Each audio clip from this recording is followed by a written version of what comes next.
மீன ராசிக்கார அன்பர்கள் அனைவருக்கும் எனது அன்பு கலந்த வணக்கங்கள். நான் உங்கள் அஸ்ட்ரோ சின்னதுரை, பிளிமிசி கூத்தூர், பெரம்பலூர் மாவட்டம்.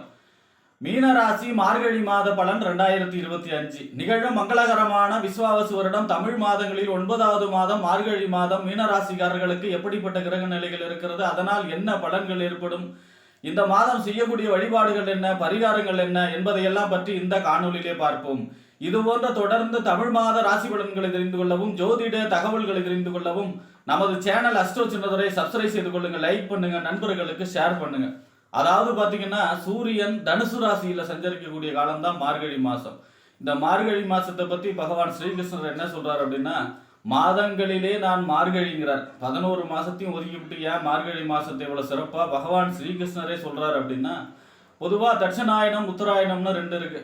அதாவது உத்தராயணங்கிறது தேவர்களுடைய பகல் பொழுது காலம் 6 மாசம், தட்சிணாயனங்கிறது தேவர்களுடைய இரவு பொழுது காலம் 6 மாத காலம். ஆடி மாதம் முதல் இந்த மார்கழி மாசம் வரைக்கும் தட்சிணாயன காலம், இரவு பொழுது காலம். அதுல மார்கழி மாசம் கடைசியா வருது அப்படின்னா என்ன அர்த்தம், பிரம்ம முகூர்த்த மாசம். அதாவது நம்மளுக்கு எப்படி நம்ம தினமும் விடியற் காலையில 4 to 6 பிரம்ம முகூர்த்தமோ, அதே போல இந்த மாசம் பிரம்ம முகூர்த்த மாசம். அதனாலதான் பாத்தீங்கன்னா மார்கழி மாசத்துல அதிகாலையில பஜனை பாடுறதும், அதிகாலையில இறை வழிபாடு செய்வதும், இறை வழிபாட்டுக்கு உகந்த மாதம் மார்கழி மாசம்.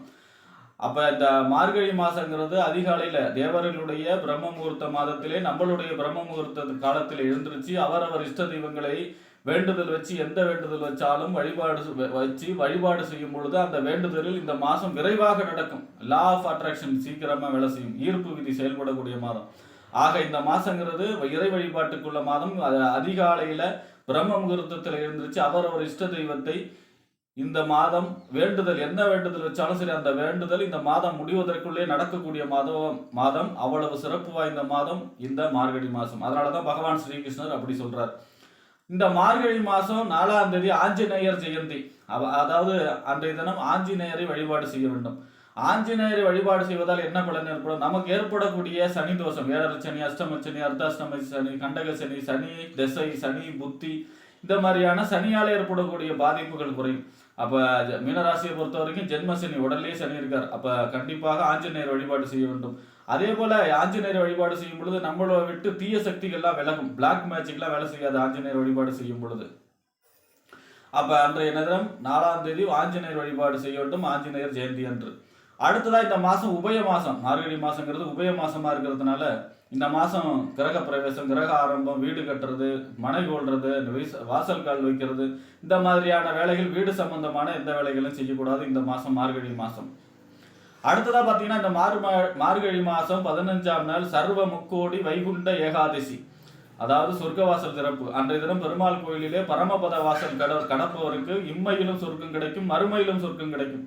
அதாவது வாழக்கூடிய வாழ்க்கையும் சொர்க்கமாக மாறும், அவர்களுக்கு மறுமையும் சொர்க்கமாக கிடைக்கும் அப்படிங்கிறது ஐதீகம். ஆக அன்றைய தினம் பெருமாள் கோயிலிலே சொர்க்கவாசல் திறப்பு நிகழ்ச்சியிலே கலந்து கொண்டு பரமபத வாசலை கடக்க வேண்டும். அடுத்ததா பாத்தீங்கன்னா இந்த மாசம் மார்கழி மாசம் 19ஆம் தேதி ஆருத்ரா தரிசனம். சிவபெருமானை நடராஜர் ரூபத்திலே வழிபாடு செய்வது. ஆடல் அரசன் நடராஜர் தான், அவருடைய ஆட்டம் தான் இந்த பிரபஞ்சமே இயங்குது, அவருடைய ஆட்டம் தான். அப்ப அன்றைய தினம் நடராஜர் வழிபாடு செய்யும் பொழுது நம்மளுடைய தொழில் போட்டிகள் விலகும், தொழில் இல்லாதவர்களுக்கு தொழில் அமையும், தொழில் சம்பந்தமான வளர்ச்சி இருக்கும், தொழில் சம்பந்தமான அனைத்து விதமான பிரச்சனைகளுக்கும் தீர்வு கிடைக்கக்கூடிய நாள் அன்றைய தினம் சிவ வழிபாடு நடராஜர் வழிபாடாக செய்யும் பொழுது. ஆக இப்படிப்பட்ட சிறப்பு வாய்ந்த இந்த மார்கழி மாசத்திலே மீனராசியை பொறுத்த வரைக்கும் உங்க ராசிக்கு 2ஆம் இடம், வாக்கு தனம் குடும்பம் வருமானம்னு சொல்லக்கூடிய 2ஆம் இடத்திற்கும், 9ஆம் இடம் என்று சொல்லக்கூடிய தந்தை ஸ்தானம், பாக்கியஸ்தானம், தொலைதூர பயணம், உயர்கல்வி ஸ்தானத்துக்கும் அதிபதி யாருன்னா செவ்வாய் உங்க ராசிக்கு 10ஆம் இடத்துல சஞ்சரிக்கிறார். 10ஆம் இடங்கிறது தொழில் ஸ்தானம், தொழில், புகழ், அந்தஸ்து, கௌரவம் அப்படின்னு சொல்லக்கூடிய இடம். 10ஆம் இடத்துல செவ்வாய் இருப்பது தசம அங்காரகாங்கிறாங்க. 10ஆம் இடத்துல செவ்வாய் திக்பலம், வலுவான நிலை. அதை விட முக்கியமா குரு பார்வை, அதாவது குரு வீட்டில் இருக்கிறாரு, குரு பார்வை 7வது பார்வை. அதை விட முக்கியமா குருவுக்கு 3 பார்வை இருந்தாலும் 7வது பார்வை தான் முழு பார்வை. அப்ப குரு மங்கள யோகமா செயல்படுறார் 11, அதாவது 10ஆம் இடத்துல. அப்ப 10ஆம் இடத்துல செவ்வாய் உங்களுக்கு சஞ்சரிக்கும் பொழுது தொழில் சம்பந்தமான வளர்ச்சி, அதாவது தொழில் சம்பந்தமான, தொழில் இல்லாதவர்களுக்கு தொழில் அமையக்கூடிய அமைப்பு, தொழிலில் நிறைய வாய்ப்புகள், கான்ட்ராக்ட், அதே மாதிரி தொழில் சம்பந்தமா உங்களுக்கு ஒரு இது கிடைக்கும். அதாவது எது கிடைக்கும் அப்படின்னா இது வரைக்கும் ஆர்டரே இல்லை அப்படிங்கிறவங்களுக்குலாம் ஆர்டர் கிடைக்கக்கூடிய அமைப்பு. அதே மாதிரி தொழில் சம்பந்தமான விரிவுபடுத்தக்கூடிய அமைப்பு, தொழில் சம்பந்தம் இன்னொரு பிரான்ச்சு போடலாமா அப்படிங்கிற மாதிரியான அமைப்பெல்லாம் ஏற்படும். ஜென்மசனி நடக்கும்போது இதெல்லாம் செய்யலாமான்னா இந்த மாதம் 10ஆம் இடம் வலுவடைகிறது, தொழில் சம்பந்தமான வாய்ப்புகள் தேடி வரக்கூடிய அமைப்பாக இருக்கும். அதே போல் பார்த்தீங்கன்னா அவர் தான் பார்த்தீங்கன்னா உங்களுக்கு 9ஆம் இடத்து அதிபதி, தந்தை ஸ்தானம், பாக்கியஸ்தானம், தொலைதூர பயணம், உயர்கல்வி ஸ்தானத்துக்கு அதிபதி. தந்தை வழி அனுகூலங்கள் கிடைக்கும். தொழில் சம்பந்தமாக தர்ம கர்மாதிபதி யோகம், அதாவது பார்த்தீங்கன்னா தொழில் சம்பந்தமாக உங்களுக்கு ஒரு நல்ல வாய்ப்பு உருவாக்கக்கூடிய அமைப்பு. யாராவது பெரிய ஒருத்தருடைய அறிமுகம் ஏற்பட்டு அதன் மூலமாக உங்களுக்கு தொழில் வளர்ச்சி ஏற்படக்கூடிய அமைப்பாக இருக்கும். அதே போல உங்களுக்கு புகழ், அந்தஸ்து, கௌரவம், பதவி இதெல்லாம் கிடைக்கக்கூடிய அமைப்பாக இருக்கும். அதே மாதிரி பார்த்தீங்கன்னா மாமியார் வழி அனுகூலங்கள் கிடைக்கக்கூடிய அமைப்பாக இருக்கும். அப்போ செவ்வாய் மிக அற்புதமான பலத்தோட திக்பலத்தோட 10ஆம் இடத்துல செஞ்சிருக்கிறார். அடுத்ததா பார்த்தீங்கன்னா உங்க ராசிக்கு ரியல் எஸ்டேட் தொழில் செய்கிறாங்களே, காலி நிலத்துக்கு அதிபதி வந்து செவ்வாய். அப்போ ரியல் எஸ்டேட் தொழில் செய்பவர்களுக்கு மிக அற்புதமான காலம். அடுத்ததா பார்த்தீங்கன்னா உங்க ராசிக்கு 3ஆம் இடம், இளைய சகோதர ஸ்தானம், முயற்சி ஸ்தானம், வெற்றி ஸ்தானம், கீர்த்தி ஸ்தானம், ஒப்பந்தம், கையெழுத்தெல்லாம் சொல்லக்கூடிய இடம் 3ஆம் இடத்திற்கும்.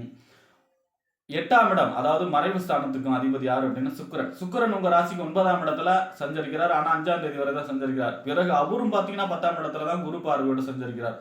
பொதுவா பாத்தீங்கன்னா 3ஆம் இடத்து அதிபதி 10ல சஞ்சரிக்கிறார்னா தொழில் சம்பந்தமான ஒப்பந்தங்கள், அதாவது பாத்தீங்கன்னா இந்த தொழில் செய்ய போற இந்த இடத்த எனக்கு நீங்க எழுதி கொடுங்க, பத்திரப்பதிவு நடக்கக்கூடிய அமைப்பு. 3ஆம் இடம் பத்திரப்பதிவு, தொழில் சம்பந்தமான ஒப்பந்தம், கான்ட்ராக்ட், தொழில் சம்பந்தமா ஒரு ஒப்பந்தம் கண்டிப்பாக கிடைக்கக்கூடிய அமைப்பு.